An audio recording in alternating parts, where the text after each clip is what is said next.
We're ready to go green as the pace car pulls off in Watkins Glen. You have a perfect case scenario for a playoff bubble battle. 3 Joe Gibbs racing cars up front. Bell, Truex, Hamlin all trying to fight their way into the playoffs, of course, and get in over Michael McDowell. Jay, we can only see 2 of them get in no matter what really the situation is now with 2 races left in this regular season. A great start for Truex, not so good for Denny Hamlin as Bell gets away with the lead. Bell leading early, Gary, and this is something we've seen from him a lot lately this season, is he'll qualify really good, run really good to begin the race, and then not have to finish. He wants to end the race. And last couple of weeks for Bell, things have kind of gone wrong for him. He's now 2 points outside the playoffs of his teammate Hamlin, who's in by 2. McDowell also been slipping down the points as well, Gary. He was well into the playoffs 4 or 5 weeks ago. Now only has a 15-point advantage. These last 2 races are going to be very sketchy for the driver of the 34 car, Michael McDowell. Now the stages, stage 1 ends at the end of lap 6, stage 2 ends at the end of lap 12, and then we'll have to pit between about lap 14 to 16 area to make it to the end of this race. Of course, as usual, just like last week, no cautions for the stage breaks. But as we saw last week, we don't need those. There's still very well a possibility of accidents here, and we will likely see that. Joey Logano, Blaney goes a little bit wide there out of that final turn, but Jay Logano, a bit surprising to see Chase Elliott so far down the order of the track. He's got so much success on. Of course, Elliott was looking very strong last week until the chaos at Indy broke out, and AJ Allmendinger ended up getting the victory and punching his ticket into the playoffs, which was obviously worst case scenario. Oh, but he is super good here at Watkins Glen. This is probably his best road course. So to see Chase Elliott outside the top 5 is surprising, much less outside the top 10 right now. And you can see that 9 car right there, right behind Michael McDowell. I believe they're just 3 or 4 spots outside the top 10 currently, but still way lower than you'd expect both McDowell and Chase Elliott to be, Gary. And for both of those drivers, losing critical points right now. Chase Elliott in the regular season championship battle, of course, and McDowell also trying to fight for his life to stay in the playoffs as well. Denny Hamlin having a great run here today, currently P5, but it's got to be frustrating when you're having a 5th place run, and you know right now, in the current situation, that's not going to be enough. Yeah, as things currently run, Christopher Bell right now going to be inside the playoffs over Denny Hamlin, but a long way to go, Gary. This stage number 1 is not going to be the way this race finishes. So for Christopher Bell, doing everything he needs to right now, holding off Joey Logano, Truex put on a charge, and Kyle Busch as well, but both of those guys draw back a little bit further. Christopher Bell off final turn is going to win stage number 1, get those 10 critical points, Gary, be inside the playoffs.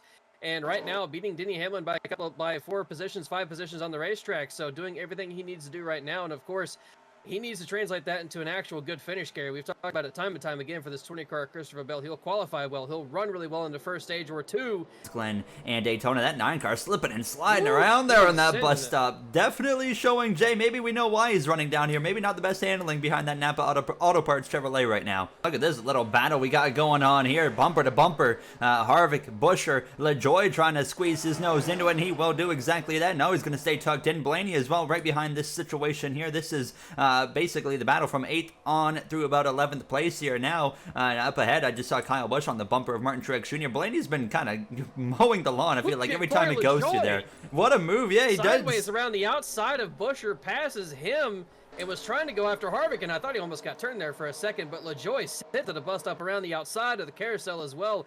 Not clear of Buescher just yet, Gary, but that was a big-time move from the 7. Now he goes to the inside of Harvick. I think Harvick's lacking pace. He's been dropping backwards behind Chastain, and now he's kind of holding up this little pack of cars, and I saw some battles up ahead. Looks like they've got that all sorted out. Larson's run down Hamlin, and they still continue at it, Jay. That's 17 of Buescher. Of course, he's in a must-win scenario to make the playoffs. A completely different scenario right here. And Jay, there's a move. Ryan Blaney going for an overtake here. Maybe Ty Gibbs showing his nose on the 47 as well, but it looks so hard right there to make a move on the inside. Resulted in Elliott going around LaJoie way wide. Yeah, there. That opens the door for the 17. Can he make it around the outside, Jay? Maybe. He might have the run. I realize these two want to get around each other and get every position that they can, Gary, but their main concern has to be racing Harvick, and if they're racing each other, they're going to be slowing themselves down. You can see Harvick already walked like a second half away from him, so Buescher going to send it, make contact, still contact all the way through turn 1. They survived. I thought that was going to be our first crash of the day, but you can really see the 7, the 17 getting frustrated with each other. Now the single one can get around this 4 car. Elliott's going to pass McDowell into turn 1, one of the few passes we've actually seen. Oh, the 14! 14 spun sideways there. He saves it. He keeps on going. Maybe contact off with the 48s from bumper, it looked like now, as he's going to rejoin the track. Really awkward position in front of the 43, who's going to go around the left side, and so is the 3 of Austin Dillon.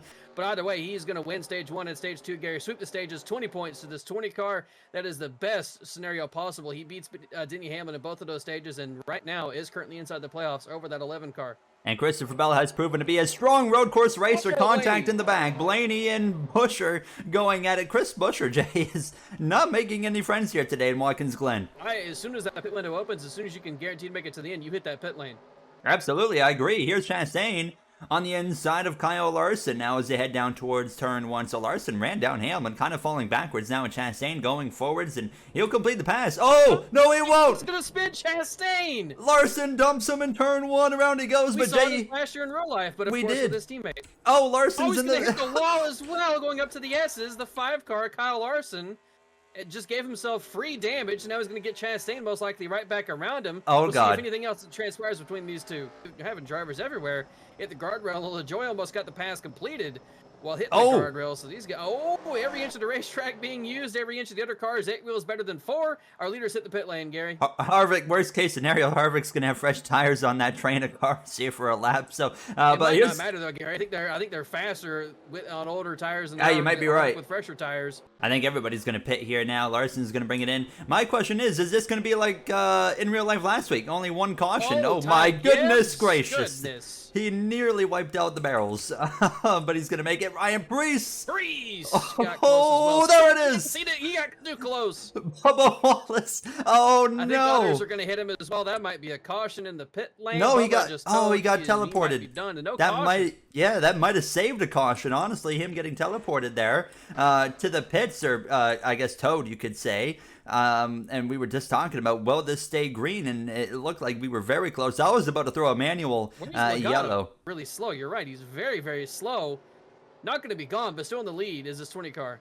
Look at the gains Hamlin made. He's right up on the back of these guys. Hold on, Jay. Here he goes. Logano is running down. He's going to go around him, but they might continue. Bell is right there. He's going to try and look back to the right rear. It's not going to be enough. He's going to tag in just behind him. He's following him. He is He's right on him. Every bit of air he can off of that 22 car, but just not enough. Obviously, Logano with the new tires, the full lap on those tires, they were hot as well. Bell had to creep up to the S's and not get the cold tires in a position where he was going to crash, and you can see Logano was able to get around him. Now he walks away in the bus stop as well, increases his advantage over that 20 car. Said I was about to throw one for the Bubba Wallace incident, but he got towed, so I decided just to let it play out. But if there was some more cars coming in, I think we would have been forced. And here he goes. Around the outside on the curb goes Bell. Truex by easily. That's going to give Kyle Busch a shot at this as well. And Hamlin right behind Kyle Busch.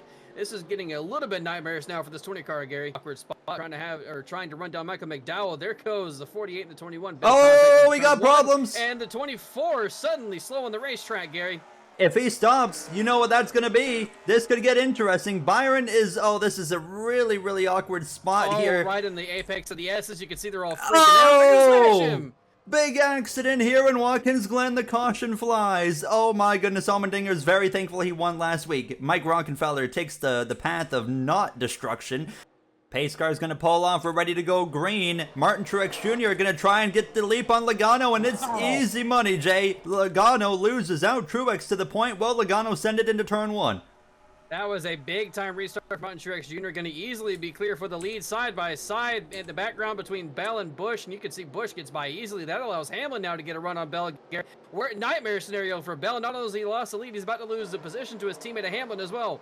Hamlin, side by side, wheel to wheel. Harvick there just behind. How in the world has he found himself up in here? Fantastic run. He does, and he's going to bring Harvick with him as well as they continue down this short chute towards that bus stop inner loop section. Harvick on the right rear quarter panel of Hamlin. They'll get it sorted out as Truex continues to lead. Harvick a little bit wide, but looks like they're all clean and green through here, Jay. Goodness. Oh, I saw someone go wide in the background. That was Eric Jones in the 43. Comes back on track. Slide. Wow, he saves it at least. And Jay, how about McDowell all the way down the order? This has turned into almost a nightmare for him as well today. There in front of Kyle Busch, puts pressure on the back of the 22. Here comes Harvick there into turn 1. Oh, he's going to get dumped. These two had issues earlier, and Buescher turns him around. Suarez nearly involved. Oh, they are just barely going around him, but problems up ahead. Buescher's in the barrier. We saw this after Larson turned Chastain, and Bowman as well. Bowman, what is going on? They're all going over there. Everybody. Rockefeller's over there. Let's see if they all transition back onto the track without incident. Like they all should get away with it, hopefully. But it's something. There's a car in there somewhere. When they go super fast into turn 1, for some reason they just decide to go off into the barriers. As those were, all moments that kind of got sorted. Busch. Busch passes him back, and Jay, that opens the door for Hamlin into the final turn. Hamlin's looking. He's looking to the inside. Bell goes wide. Gives Hamlin a look back to the inside, but the Whoa. momentum should go to the 20 cars way, especially if they go into turn 1 side by side. Things should be on Bell's side here as Hamlin is looking up the side of his quarter, though. Let's see how things play out. Normally, the car on the inside is at a disadvantage. They touch, they hit, they still hit. These two have had problems before, Gary. That allows Chastain to get a big run. Hamlin by Bell, Chastain by Bell as well. I feel like Dale Jr. He holds on the position. I feel like Dale Jr. in the booth just yelling at everything. This is absolutely fantastic. Chastain muscling out that 20. And Jay, that's going to allow the door to be open for Stenhouse. Hamlin got aggressive, and it's going to help him gain a few extra points. Bell swept stage 1 and stage 2, Gary. Everything has gone wrong so far in stage number 3. Almost lost another spot to Stenhouse, but throws Stenhouse out to the Wolves. Martin Truex Jr., Kyle Busch right there putting some pressure on Logano, but there it is. The white flag's in the air, Jay. This race is official. One more lap for Martin Truex Jr. Gary, if he wins here, he's inside the playoffs, and then we go back and look at Hamlin and Bell. This is why we mentioned those stages are so crucial and important. Bell swept stage 1 and stage 2, and should, with the way things are running it, with also Chastain making a big time mistake right there, should leave Bell inside the playoffs. They were only 2 points separated going into this race, and I think Bell has done enough all the way home. And Martin Truex Jr. out of the final corner, going to easily win here in Watkins Glen, lock himself into the playoffs out of nowhere. The 19 team finally gets himself locked in, and now next week in Daytona, Gary, going to be all down to Bell, Hamlin, or a new winner. Michael McDowell will cross the stripe behind the 54 of Ty Gibbs. That puts him P17 in Watkins Glen. We have ourselves a heck of a regular season finale set up as Martin Truex Jr. goes to victory lane for the first time this season here.